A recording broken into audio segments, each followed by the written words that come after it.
Winter's creeping out, which means spring is around the corner, which means our first pre-emergent application's coming up. According to the calendar, we're still in the middle of winter, but you can't really tell because it's 72 degrees today and I'm wearing shorts. From a technical standpoint, here's what I should have done. Going into fall, I should have put down an application of pre-emergence, but I missed that boat. Maybe you did too, and that's okay. We'll just have to work a little bit harder in the spring and summer to keep our lawn beautiful and green. Before I make my first pre-emergent application, I wanted to go over one important topic: equipment.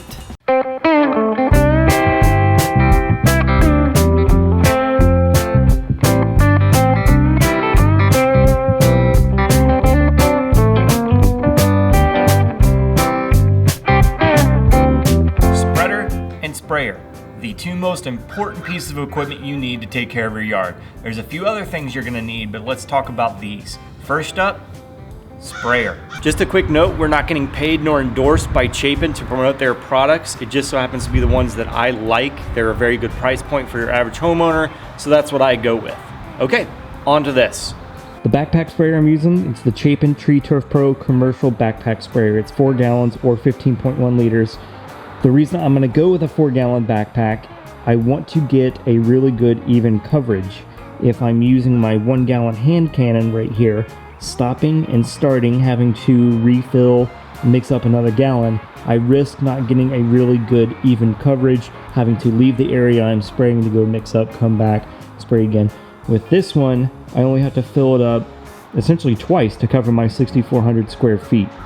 It is a manual pump. There are other ones out there that are battery operated that you just flip a switch and it'll pump it up for you. This one, however, I have to manually pump it, which I'm okay with that. It is built onto a steel frame, so it's going to be nice and durable. But the one thing that I really like about this one, which you find this on a lot of other sprayers as well, pressure gauge right here on the handle. So this will help me maintain a constant pressure. The reason I want a constant pressure, again, I want to try and get a really nice, good, even coverage, and this is going to help me do that. This isn't critical to have on a backpack sprayer, but it's kind of nice that it's here. I've got a full back pad, so it's going to be nice and comfortable on my back as I'm carrying it.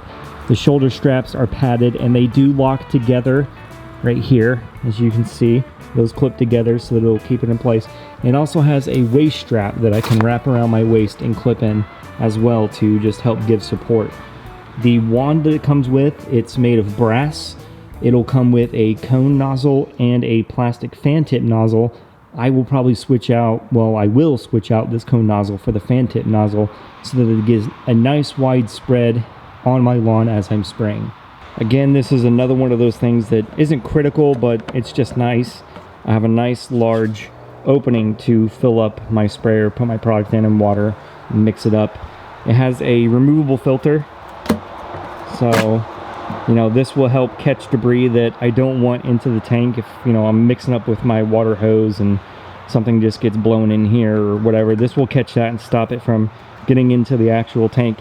And the insides, you can remove all this and clean it out, and it just allows for you to have access to replace parts if something breaks down and doesn't function properly.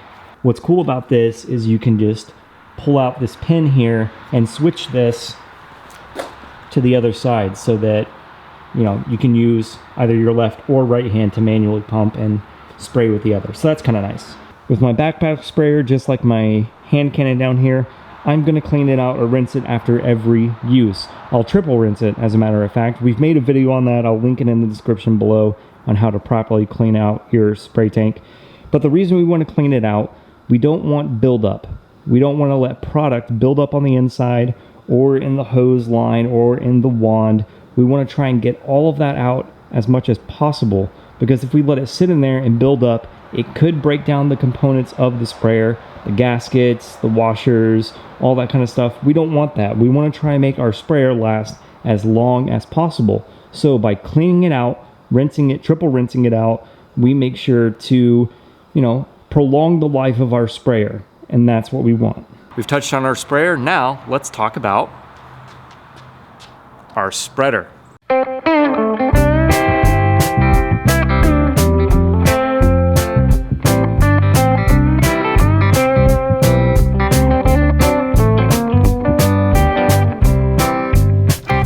It's a very, very sad sight, but soon you will be green once again, my friend. So this is the Chapin Stainless All-Season Sure Spread Professional Spreader. Try saying that 3 times fast. It's a mouthful. Let's go over some of the features. This spreader is a little bit more pricey than the other ones that we offer, but I would recommend go ahead and forking out the dough to get a really nice spreader like this for a couple of reasons. A higher end spreader like this one is going to come with these air-filled tires instead of the plastic ones that you see on a lot of lower end spreaders. The reason that's important is because air-filled rubber tires like this are going to give you a solid grip on the lawn surface and drive the spinner at a consistent speed. The slick hard plastic wheels that you find on lower end spreaders, those are going to slide and skid all over the surface of the yard. That's going to cause the spinner to rotate at different speeds, and that's going to give you an uneven balanced spread pattern of your fertilizers or your granules that you're trying to get in your yard. Just like my sprayer, I want to reduce the amount of times I've got to stop and refill. The hopper on this spreader is 100-pound capacity. Now I know what you're thinking. You're probably saying, well, that's going to be overkill, right? I don't need that much. Well, think about this. The whole idea again behind a walk-behind spreader is applying materials evenly and more efficiently.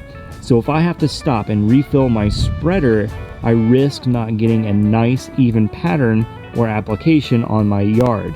Just like the sprayer, it's important to keep your spreader nice and clean so that it functions properly. So if there's product left over in the hopper, dump it back into the bag. If you can't do that, find a separate container, put it in there. Keep your paddles nice and clean. If there's an auger, keep that clean. Try and unclog anything that might be built up in there. That way, it just lasts as long as it possibly can. And again, you get nice even spread patterns when you go to put out your products, fertilizers, herbicides, granules, whatever you're using. Something else to consider, most low-end spreaders have a little trigger system up here by the handle that you have to grip and hold down to keep the gate open to get your products into the yard. With this one, we have a nice metal linkage system that we just simply open up and close to allow the fertilizer or granules to get down into the yard. What's really going to set spreaders apart is the build or the construction of that spreader.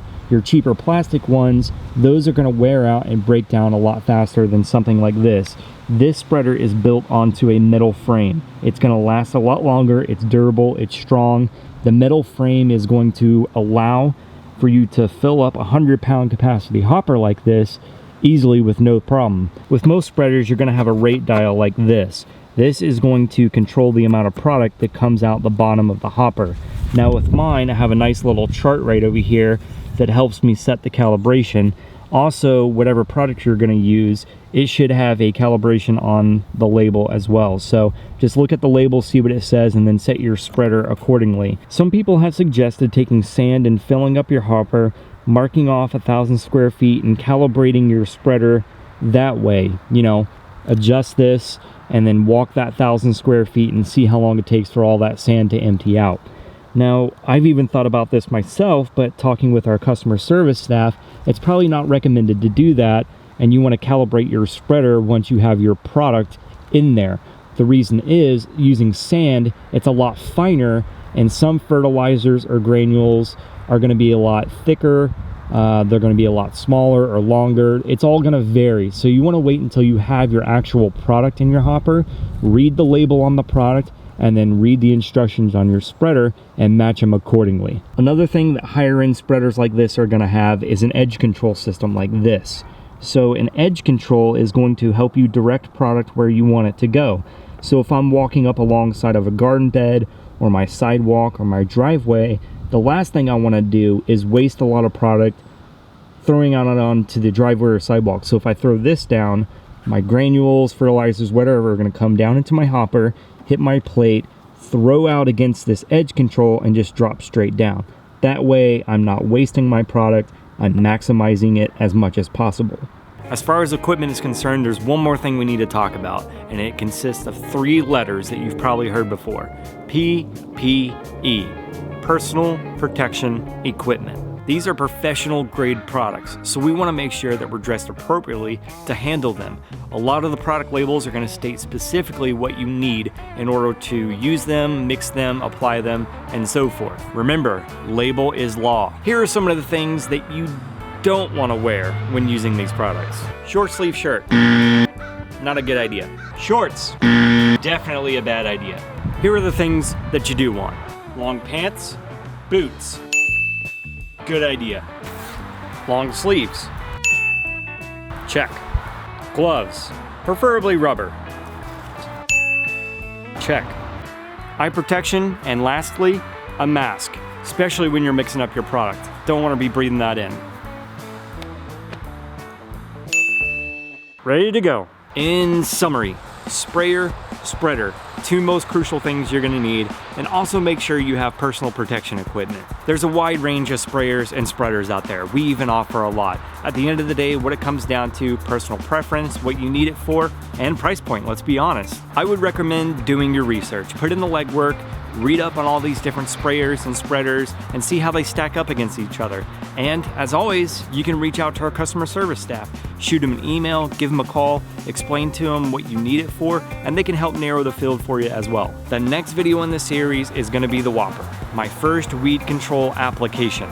We're going to talk about sprayer calibration, we're going to talk about the product that I'm going to use, we're going to talk about the timetable of when to treat for weeds, all that good stuff we're going to cover in the next video. Which leads me to ask you this question. Are you subscribed to our channel to follow along with me as I do my own lawn care?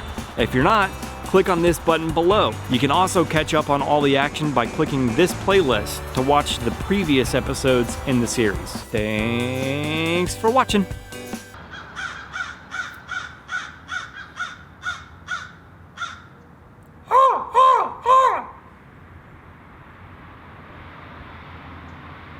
That shut him up.